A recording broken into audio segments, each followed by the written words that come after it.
I saved a mysterious girl in the woods. Then her mother gave me a shocking proposal. The blizzard had raged for 3 days, turning my mountain cabin into an island of warmth surrounded by an ocean of white fury. I'd fled to these remote peaks after my publishing career crumbled, seeking solitude among the towering pines and ancient oaks. The city had drained me dry, left me hollow and desperate for silence. So when I saw the small figure stumbling through the snow-laden clearing, I thought my isolation had finally driven me mad. She couldn't have been more than 7, her tiny frame nearly lost in the swirling white. Her hair caught the moonlight in an impossible way, silver strands that seemed to hold actual starlight, glimmering even in the storm's chaos. "Child," I called, abandoning my warm fireside to plunge into the bitter cold. She collapsed just as I reached her, her skin pale as moonbeams and strangely warm despite the freezing temperatures. Her dress was unlike anything I'd seen, fabric that shimmered, like captured aurora, neither wet nor torn despite her journey through the storm. Most striking were her eyes when they fluttered open, deep violet that held the depth of twilight skies. "The star paths," she whispered, her voice carrying an accent I couldn't place. "They're so far from home." I carried her inside, wrapping her in wool blankets before the crackling fire. As I prepared warm broth, I noticed something extraordinary, tiny silver markings along her arms that pulsed gently like distant stars. Her breathing steadied, but she remained otherworldly even in sleep. "What's your name, little one?" I asked when she woke. "Celeste," she replied, sitting up with fluid grace that seemed too controlled for a lost child. She studied me with those impossible eyes. "You brought me from the cold death. Why would a groundwalker show such kindness?" Groundwalker. The term sent chills down my spine that had nothing to do with the storm outside. "You're just a child," I said gently. "Anyone would help." She tilted her head, curiosity mixing with something ancient in her gaze. "Not anyone. Your kind forgot the old ways long ago. But you." She reached toward my hand, her small fingers surprisingly warm. "You still carry light in your heart." "Where are your parents, Celeste? How did you survive that storm?" Her expression grew sad, and for a moment she looked exactly like the lost child she appeared to be. "I fled from the star realm. Mother will be displeased. But I had to know if the stories were true." "What stories?" "That some groundwalkers still possess kindness, that not all hearts had turned to shadow." She looked at the fire dancing in the hearth. "My people once walked freely among yours, sharing the light of stars. But fear and greed drove us away. Only legends remain." I stared at this impossible child who spoke of star realms and ancient partnerships. "Celeste, you need to tell me where you really come from." Before she could answer, a sound unlike anything I'd ever heard echoed through the mountains, like crystalline bells mixed with wind through distant galaxies. Celeste's eyes widened with what looked like fear. "The star singers," she whispered. "They've found my trail." Every window in the cabin began to glow with soft silver light, and through the blizzard, I could swear I saw shapes moving, graceful figures that seemed to glide rather than walk. "Will you hide me?" Celeste asked, reaching for my hand. "Just until the calling stops? I know it's much to ask." "Of course," I said without hesitation. "You're safe here." The relief in her ancient eyes was profound. "You are kind, Marcus of the Mountain." Perhaps the old stories spoke truly. As the ethereal singing grew closer, I realized my quiet life had just become something far more extraordinary than I'd ever imagined. Over the next 4 days, Celeste slowly opened like a night-blooming flower. She didn't speak much about her origins at first, but I began to notice things that defied explanation. When she hummed softly, the fire danced in impossible patterns. When she touched my withered houseplants, they bloomed with renewed vigor. And at night, I swear I saw her skin actually glow with soft starlight. "Tell me about your home," I said on the 4th morning, offering her tea sweetened with honey. She sat cross-legged by the window watching snow fall with eyes that held too much wisdom for her apparent age. "The star realm exists between your world and the heavens," she said softly. "We are the children of fallen stars, guardians of the light that connects all living things. That sounds like a beautiful fairy tale. Your people once knew it as truth." She turned to me, her expression serious. "Long ago, when the world was younger, your kind and mine danced under the same moon. We taught humans to read the star paths, to heal with celestial light, to find their way when darkness fell." What happened? Sadness clouded her features. Fear. Some humans began to hunt us, believing our light could be captured and owned. Wars were fought over star-touched children. My people retreated to the realm between worlds, hiding until we became legend. I poured myself tea with shaking hands. "And you ran away to what, test if we'd changed?" "Mother has ruled alone for 3 centuries, Celeste said quietly. "She believes all groundwalkers have darkness in their hearts now. But I've watched from the star paths. I've seen acts of kindness, moments of pure light." She looked at me, directly. "Like yours. I'm just a man who found a lost child. You're a man who opened his door to a stranger in a storm, who gave warmth without question, who listened without judgment." She reached for my hand. "That is not just anything." That afternoon, she showed me wonders I'd never dreamed possible. She called deer from the forest with musical whispers, and they came, unafraid. She touched a dead branch and it burst into bloom despite the winter cold. When she sang, the very air shimmered with silver light. "This is what we brought to your world," she explained. "Harmony between all living things, beauty that heals the spirit, light that guides lost souls home." "It's incredible," I whispered, watching her make snowflakes dance in spirals around her fingers. "Mother could show you so much more," she said wistfully. "She knows songs that make flowers bloom in spring, dances that call rain for thirsty earth, magic that mends broken hearts." Something in her tone made me look closer. "You miss her." Tears gathered in her violet eyes. "I've been gone 6 days. She'll be frightened, angry.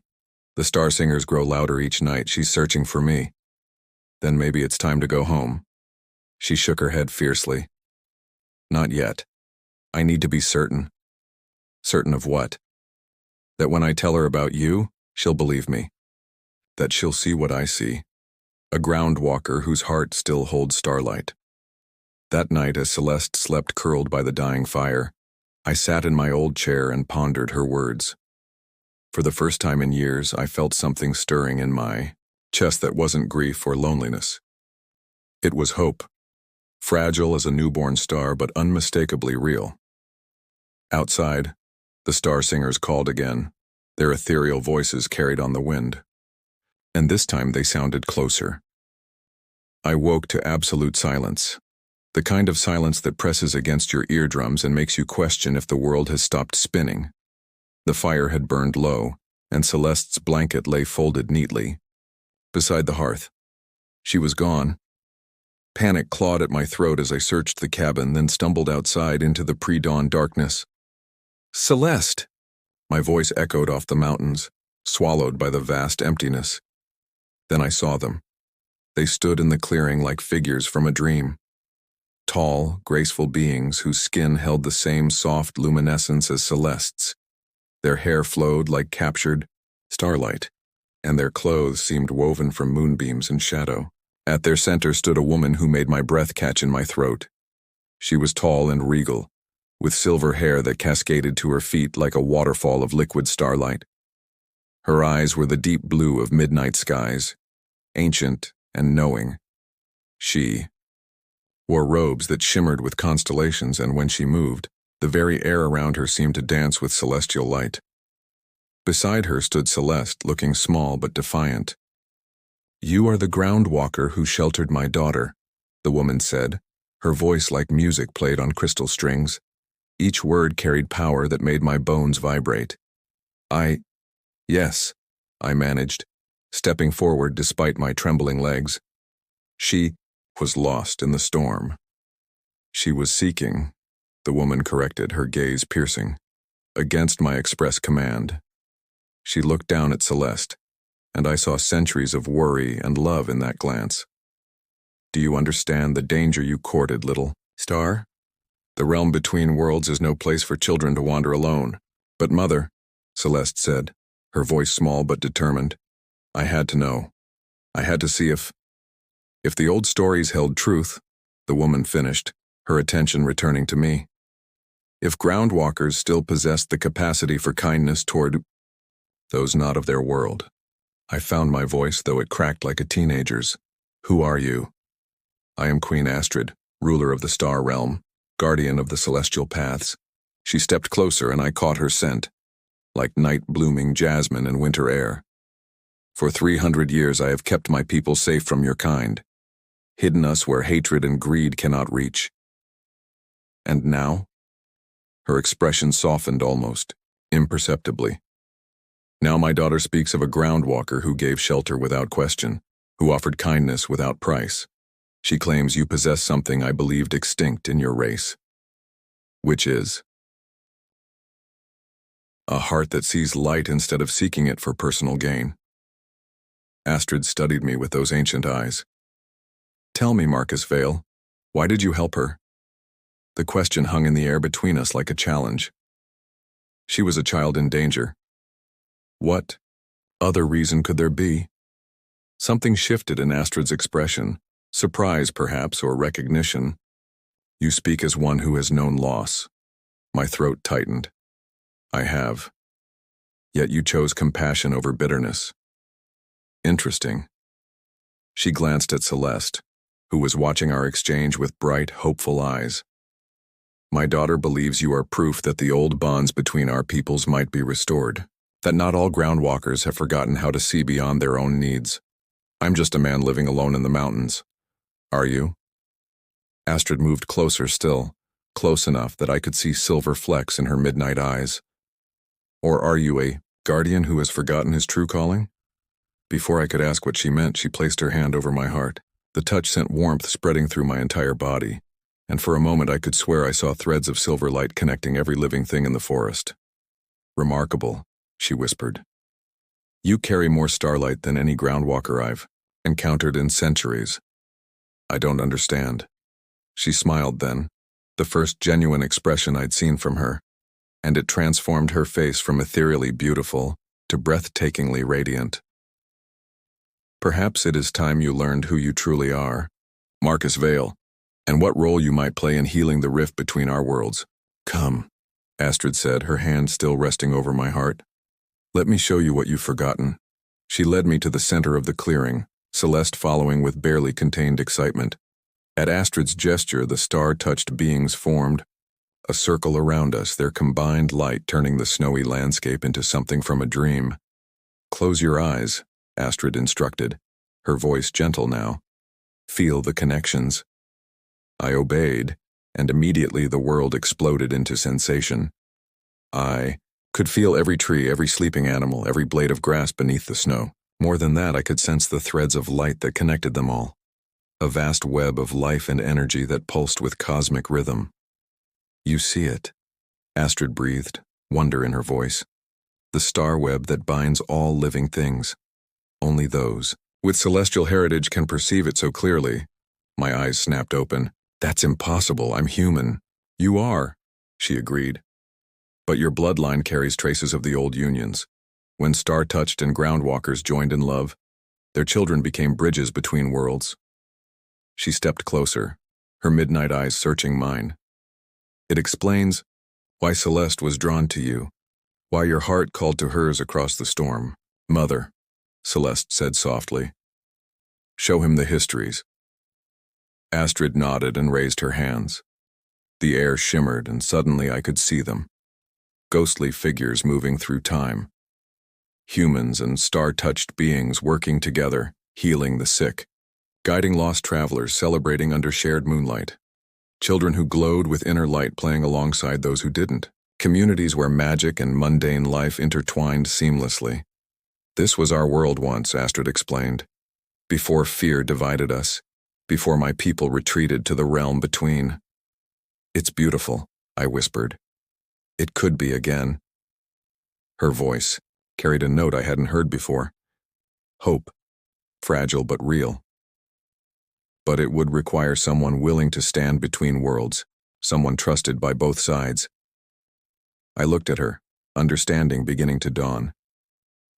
"You're asking me to become my consort," she said simply. "Rule beside me as king of the star realm. Help me rebuild the bridges that were burned centuries ago." The words hit me like a thunderbolt.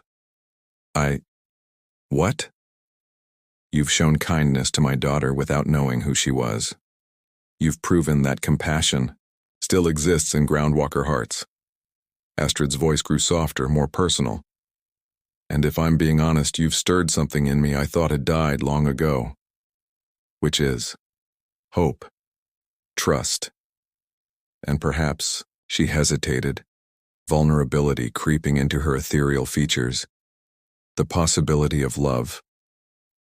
I stared at this impossible woman who ruled realms and commanded starlight, who was offering me a future I'd never dared imagine. "I'm just a broken man, hiding in the mountains. You're a man who gave shelter to a lost child, who sees light where others see only darkness." She stepped closer, close enough that her starlight warmth enveloped me. "For 3 centuries, I've ruled alone, convinced that trust was a luxury I couldn't afford. But Celeste was right. Some Groundwalkers do still carry light in their hearts. And if I said yes, you would gain the ability to walk between worlds, to see through star-touched eyes, to help heal the wounds that have festered too long." Her hand found mine, her skin surprisingly warm. "You would have a purpose greater than solitude, a family that includes all the children of starlight." "And you?" I asked quietly. Her smile was radiant. "You would have me, Marcus Vale. All of me for as long as the stars burn in the sky." Celeste bounced on her toes. "Say yes. Please say yes." I looked around the circle of star-touched beings, their faces hopeful and kind. Then I looked at Celeste, whose violet eyes sparkled with joy. Finally, I looked at Astrid. Beautiful, powerful, lonely Astrid who was offering me not just love but purpose. "Yes," I whispered. The clearing erupted in crystalline music as the star-touched beings celebrated, their combined light turning night into day. Astrid's smile could have outshone the sun. "Then let us begin," she said. "The healing of 2 worlds." The transformation began at sunrise. Astrid led me to a pool of starlight that had materialized in the clearing. Not water, but liquid luminescence that pulsed with cosmic energy. As I stepped into its warmth, I felt my very essence changing. The silver light seeped into my skin, my bones, my soul, awakening abilities I'd never known existed. My vision sharpened until I could see the star web connecting all living things. My hearing expanded to catch the songs of growing plants, the whispered conversations of wind through branches. Most remarkably, I could feel the emotions of every creature within miles, their hopes, their fears, their simple joys. "You are reborn," Astrid said, her voice filled with reverence. "No longer merely human, but not fully star-touched either. You are the bridge we've needed." The wedding ceremony took place 3 days later in a grove where 2 worlds touched. Ancient oak trees bent their branches in blessing, while star-touched beings wove flower crowns from blooms that glowed with inner light. Celeste served as flower, girl, scattering petals that sparkled like captured starlight. Creatures I'd only heard of in legends, unicorns, phoenixes, beings of pure light, stood as witnesses to our union. When Astrid and I exchanged vows, the very air sang with harmony. She promised to trust again, to open her heart to the possibility of peace between our peoples. I vowed to guard the threshold between worlds, to help the lost find their way home, to protect the magic that made life beautiful. The moment we kissed, sealed in starlight and blessed by both realms, I understood my true calling. Years passed like chapters in a beloved book. I established a sanctuary at my mountain cabin where both worlds could meet safely. Lost hikers found not just shelter, but healing for wounds they didn't know they carried. Troubled souls discovered peace in the presence of star-touched wisdom. Children who showed signs of celestial heritage learned to control their gifts instead of hiding them. Astrid proved to be not just a queen, but a partner in every sense. Together, we created the first inter-realm council in 3 centuries, bringing together human leaders and star-touched elders to address the ancient mistrust. It wasn't easy. Old fears died hard, but progress came, one small victory at a time. Celeste grew into a beautiful young woman, serving as our ambassador to the human world. Her joy in bridging the 2 realms infected everyone she met, turning skeptics into believers through the simple power of her loving nature. I discovered that my role as guardian of the threshold was more than just helping lost travelers. I was a living symbol that trust could be rebuilt, that love could conquer centuries of fear. Every person I helped, every soul I guided back to hope, added another thread to the growing web of connection between our worlds. Standing on my mountain peak now, watching the sunset paint the sky in shades of gold and silver, I marveled at the journey that had brought me here. I'd sought solitude and found purpose. I'd hidden from the world and ended up helping to heal. Astrid appeared beside me, her presence as warm and comforting as it had been on that first magical night. "Any regrets?" she asked, slipping her hand into mine. I looked out over the valley where human settlements and star-touched groves existed in harmony, where children of both worlds played together under the same moon. Only that it took me so long to find my way home. She smiled, the expression that had first stolen my heart. Perhaps that's the point. Sometimes we have to get lost before we can truly be found. As the first stars appeared in the darkening sky, I silently thanked the storm that had brought Celeste to my door. In trying to save one lost child, I'd found my own way back to the light. And in a world where magic and mundane life intertwined once more, that seemed like the most beautiful miracle of all.